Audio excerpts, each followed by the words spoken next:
Imagine trying to push a wet noodle through a crooked straw. Oh, that's a vivid image. Right. But now imagine that straw is buried 3 miles underground, and it's surrounded by solid rock that's actively trying to crush it. And your noodle is actually 34,000 feet of heavy steel pipe. Exactly. Welcome to this deep dive.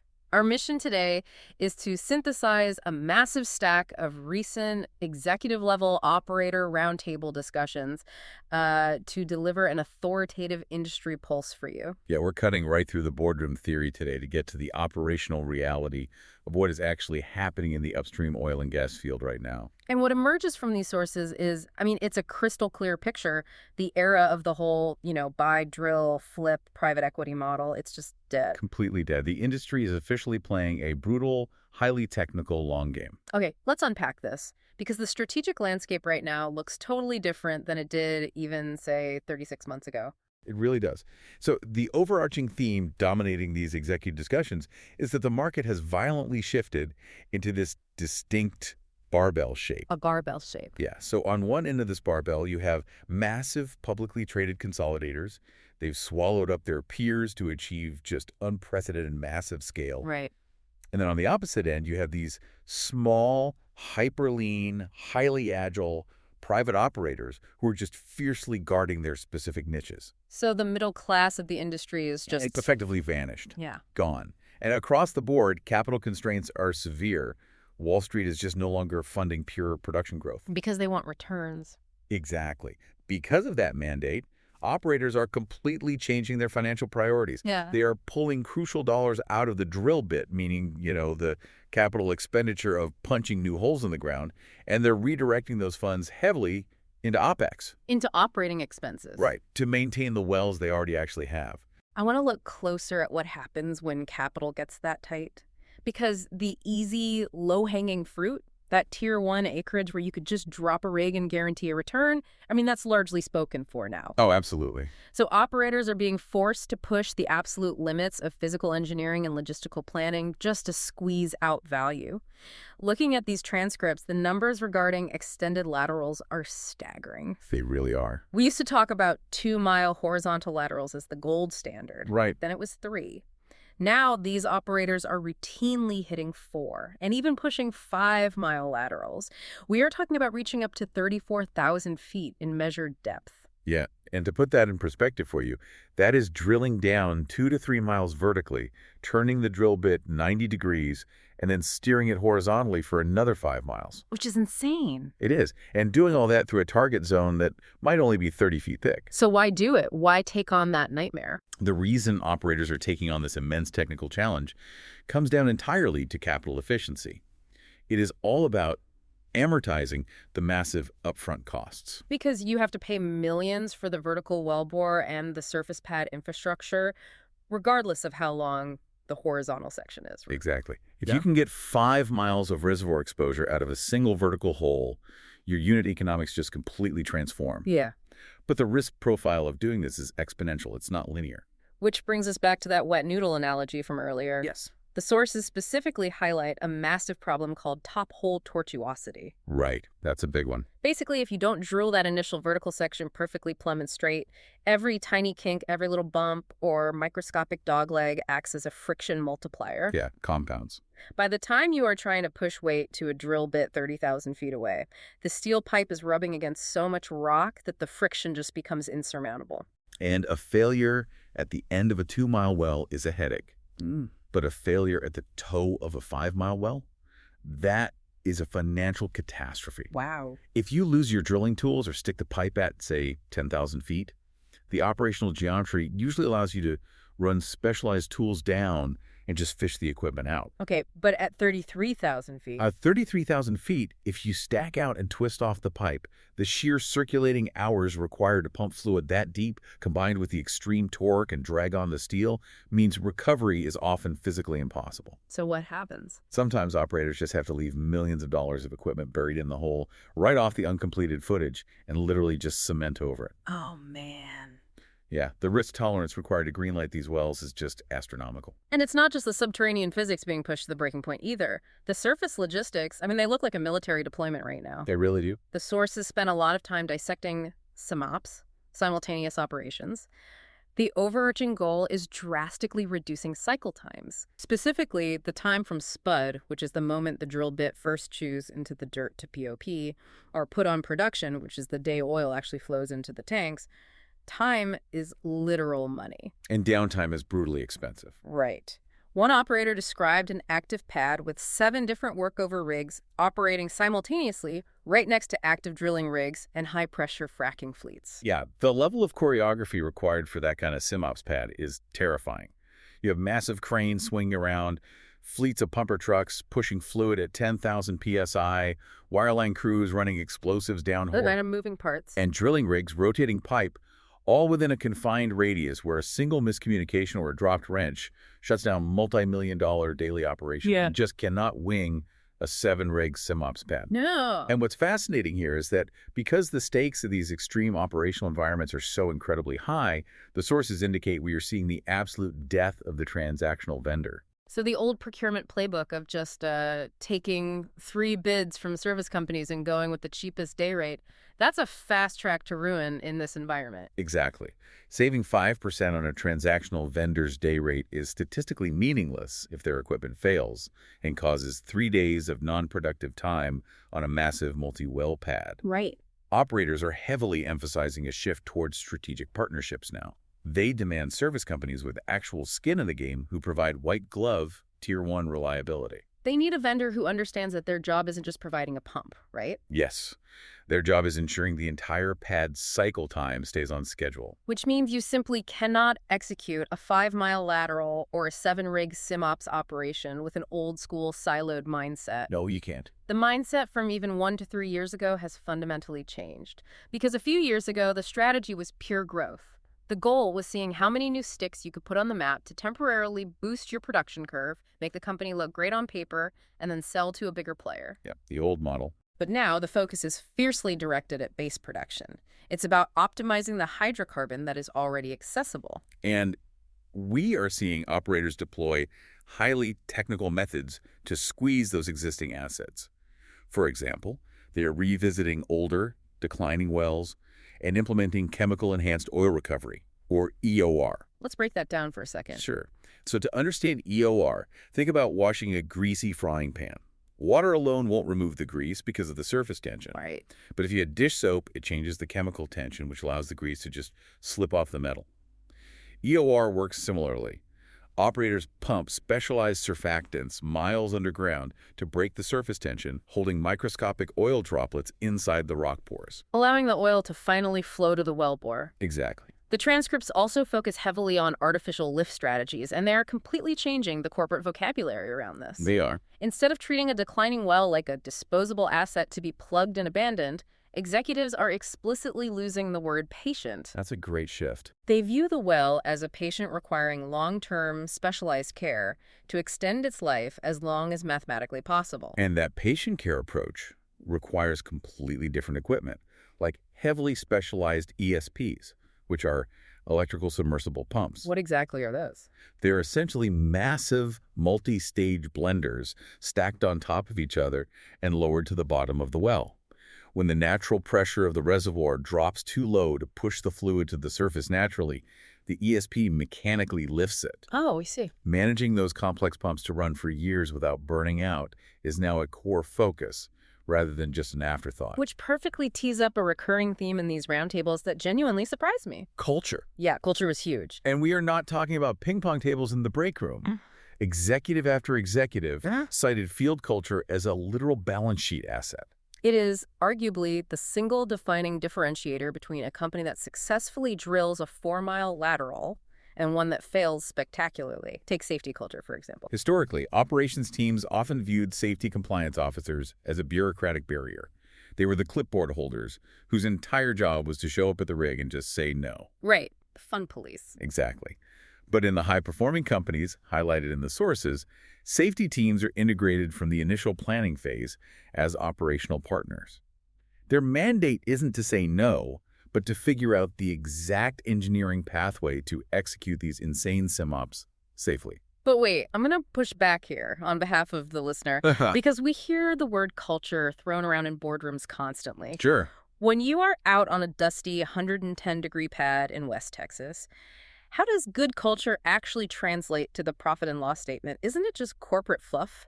It's a fair question, and the sources address that exact skepticism with a very tangible metric. You know you have a profitable culture when the field consultants, the company men, the personnel with boots on the ground feel genuinely empowered to make million-dollar audibles without spending 3 days asking for permission from a vice president in an office 500 miles away. Oh, wow, okay. One executive put it perfectly. They said the kicker is as important as the quarterback, and it translates directly to the bottom line through this concept of blameless reviews. So when that 4-mile lateral has a massive mechanical failure, the immediate reaction isn't a witch hunt? Exactly the opposite. No. In a bad culture, the field team hides data, they delete alarming metrics, and they point fingers at the service company to protect their annual bonuses. Right. But in the cultures these executives are trying to build, everyone sits at the table, they dissect the raw failure data together, they learn the physics of why the pipe snapped, and they adjust the next well. Failing together and iterating the engineering parameters immediately saves tens of millions of dollars on the subsequent wells. I see the through line here. So we have this necessary push for collaborative, highly efficient, empowered field teams. But naturally, when you take that localized approach and smash it into the current wave of mega mergers, things break. Oh, they break hard. If you're an engineer listening to this who recently survived an acquisition, you know exactly what this looks like on the ground. The consolidation wave is creating brutal culture clashes. Here's where it gets really interesting. Yeah, the friction is massive. You have these giant, publicly traded entities swallowing up the smaller, highly agile private companies. Right. And the acquiring company is buying the smaller operator specifically because of their incredible operational efficiency and tight cycle times. But the moment the ink dries, that nimble field team that used to solve a drilling problem with a 5-minute phone call hits a bureaucratic brick wall. Exactly. The transcripts describe veteran employees openly mourning the loss of their nimble cultures. Suddenly, an engineer who used to make decisions on the fly now needs 18 levels of corporate approval and a global management of change order just to try a slightly different friction-reducing chemical downhole. And that level of bureaucratic friction leads directly to high turnover of top engineering talent.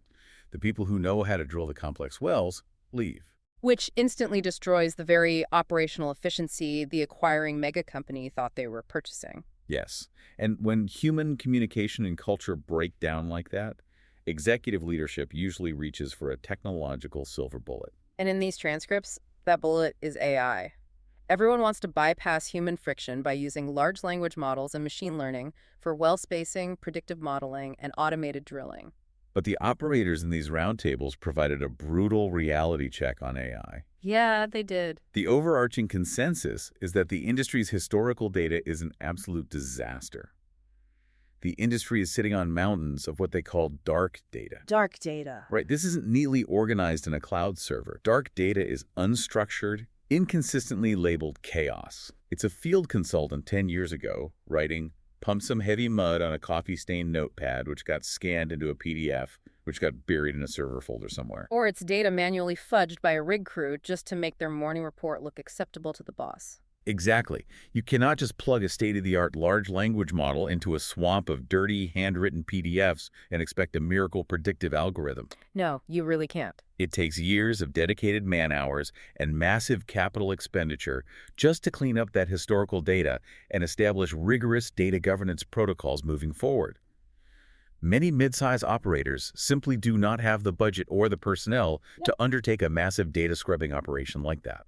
And as the executives noted, AI is completely useless and potentially dangerous if it is learning from corrupted or incomplete field data. Precisely.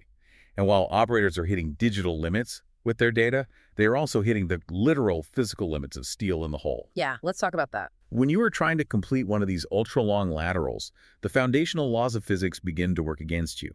The sources detail how coil tubing, which is basically a continuous flexible spool of steel pipe used to push tools down the well, simply stacks out. Stacks out. Stacking out means the friction of the tubing rubbing against the horizontal rock walls eventually overcomes the pushing force from the surface. Oh, okay. Think of trying to push a garden hose through a long pipe.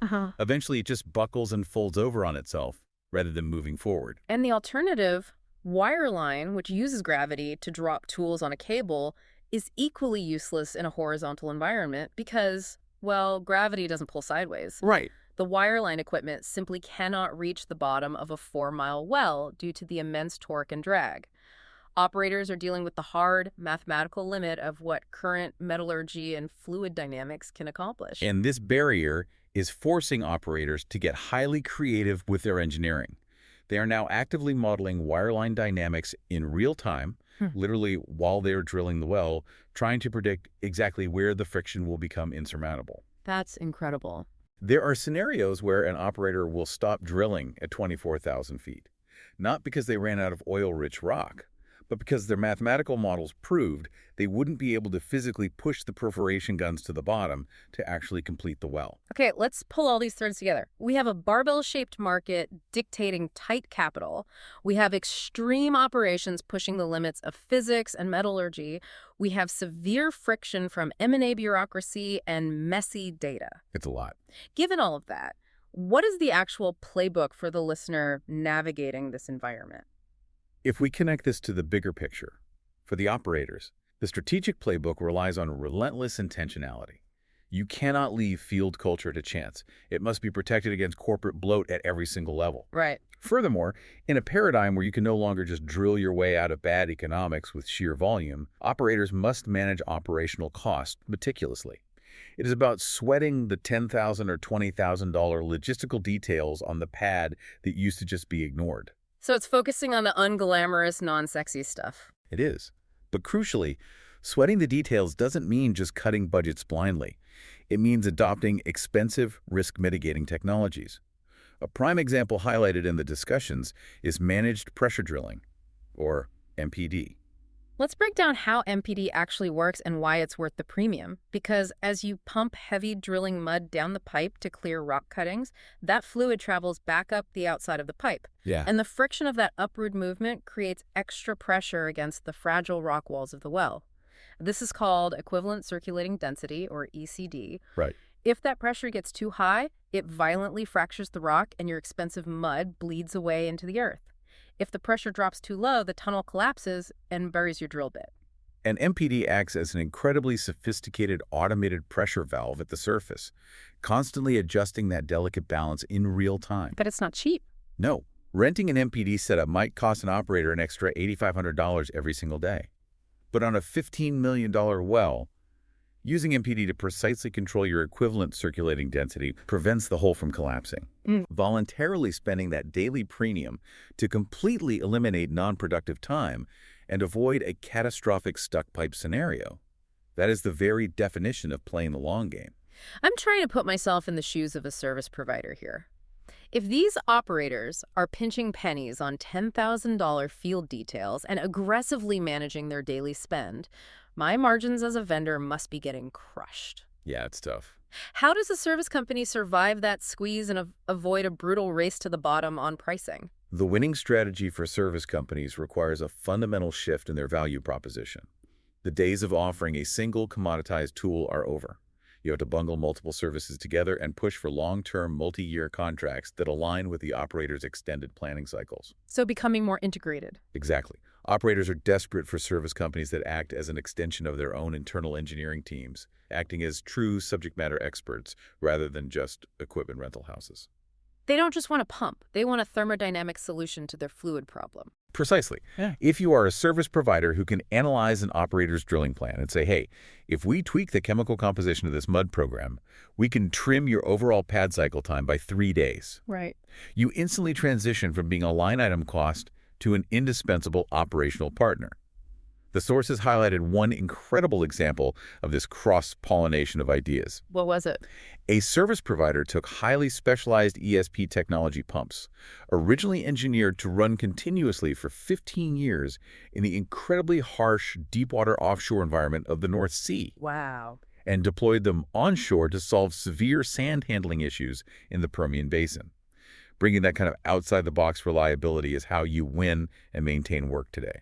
So synthesizing everything we've covered, what does this all mean? Where are these executive roundtables pointing the industry over the next 6 to 12 months? Looking ahead, expect a much deeper evolution of these vendor relationships. We will likely see the emergence of consortium-style partnerships. Instead of competitive transactional bidding wars, you will see operators teaming up intimately with 2 or 3 key trusted service companies. And working together. Yeah, they will open their books, share their proprietary data, and work collaboratively to fundamentally reimagine how to produce mature, unconventional assets profitably. It sounds like a joint venture born entirely out of survival and efficiency. It really is. And on the corporate structuring side, the sources strongly suggest a wave of public operators may deliberately choose to go private. Wait, really? Go private? Yes, the public markets inherently punish companies for long-term, capital-intensive investments if those investments temporarily depress quarterly free cash flow metrics. By taking the company private, these operators can escape Wall Street's brutal 90-day microscope. That makes a lot of sense. It allows them to make the necessary, expensive, multi-year investments in infrastructure and technology without suffering immediate, devastating stock price penalties. Securing the foundation for the long haul requires ignoring the short-term noise. Exactly. Which brings me to a final thought pulled directly from these transcripts, and it is something genuinely provocative to leave you with today. Right now, there is a massive, seemingly insatiable demand for natural gas power generation. Huge demand. And this demand isn't coming from traditional manufacturing. It is being driven almost entirely by the explosive growth of AI data centers.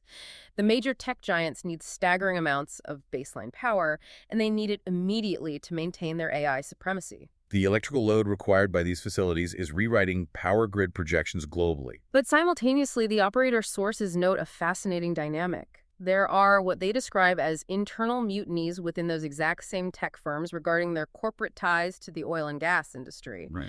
Tech employees are actively protesting their company's involvement with fossil fuels and demanding aggressive decarbonization. So here is the staggering paradox to mull over today. Could the ultimate financial savior and the absolute biggest future customer for the next decade of oil and gas innovation be the exact same tech sector that is publicly and internally trying to erase the industry from existence? It is a profound contradiction, and navigating that exact tension will likely dictate the flow of energy capital for the next decade. We've traveled from that clean, controlled, theoretical factory floor down into the chaotic, high-pressure, 3-mile-deep reality of what it actually takes to extract value from the earth today. It's not just about pushing steel through rock anymore. It's about pushing partnerships, field culture, and rigorous data strategy to the absolute limit. Thanks for joining us for this deep dive into the Industry Pulse.